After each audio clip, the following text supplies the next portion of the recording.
Hello, Giants fans. Welcome to Giants Baseball 101. I'm Gabe Vaughn, your host.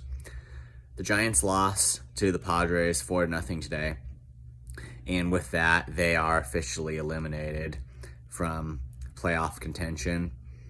They had a bullpen day today. John Brebbia gave up a run in the first inning, and then Alex Wood took over for 4 2/3 innings. One unearned run scored off of him, but in total, the Giants ended up giving up 4 runs, and their bats were just shut out today. It's just been such a drought for them offensively. And I mean, yesterday they won because they were able to get the timely hit, but I mean, just overall, it's just not been good for them, and today they just went down very quietly. And the real disappointment here is that I am confident this would have happened anyway, but you just, if it would have been good if the Giants could have put up some kind of a fight for just a while longer, because I mean, the Braves beat the Cubs today 7-6, and it was an opportunity there that it's just now the Giants are unable to stand a chance in any tiebreakers, and really I don't know what happened to the tiebreaker game. I think like that's the way it used to work, but now what they're saying is that you're tied with the team in terms of overall wins and losses, and it comes down to who won the most games when the two teams directly faced each other in a season, and that's what the Giants are not able to hold up to now. They wouldn't beat any of their competition in that category. They hold every tiebreaker, and that pushes the Giants out. So I don't think that's a great rule. I don't know what happened to the tiebreaker game, but I'm confident that the Giants would not have gotten anywhere anyway, especially their elimination number would be 1 right now, which is it's essentially the same thing. It'd be certain to happen at some point. I just think that with everything going right as far as the Cubs losing, it would have been good for the Giants to show a little bit more fight, especially after Logan Webb just did all he could yesterday to give his team some kind of a ghost of a chance and stay in this. It would have been good if they could have put up a fight for a little bit longer, but this is where it officially ends. So I think that for tonight we're just gonna look at some team batting statistics. That's pretty much the only thing that I have planned. I know I've just said a lot and shown a lot of numbers that just indicate how bad things have gone this year, but we have to look at it from every angle, and we're going to look at their batting statistics just in relation to all the rest of the teams in baseball. So again, I'm going to be looking at my notes tonight. In terms of batting average, the Giants were 27th in all of baseball with a .237 batting average. It's just, I mean, that's bad, to say the least. It's not, nothing improved significantly over last year in terms of the Giants' ability to hit the ball, and we take a look too at on base percentage, which is a little bit better, and that is specifically because of the Giants' walks, their ability to draw. That they had the ability to draw in relation to all other teams, and we're going to get to that in a bit. But their on-base percentage, it was a little bit better. They were 22nd in all of baseball with a .314 on-base percentage, so that still is not good. The reason it's better than batting average is because walks were a little bit more of a thing for the Giants. It's not like they came anywhere close to leading the league, but they were a bit more of a thing. OPS, they were 25th in the whole thing with a 700 OPS. They were 19th in terms of home runs, so for power, that's where they're a little bit better, but still really bad in the overall scheme of things.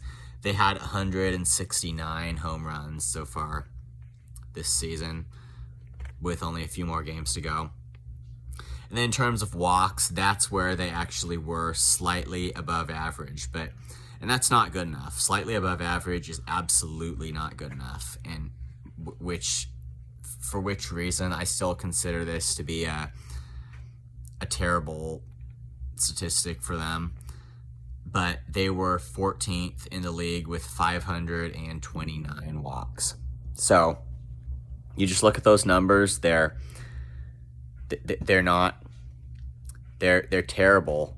They're just terrible in performance as far as offensive statistics. And we're going to look at pitching statistics tomorrow. I just decided to save that, mainly focus on offense right now. It was what was really projected for them was that they didn't have a hitter who really projected to be a top-notch guy, but they had enough of decent guys that it was supposed to be basically a decent chance for them. But I think at some point, both the people in the front office and the owners of this organization, I think they're going to have to learn that really that mediocre talent for this team is just not working out.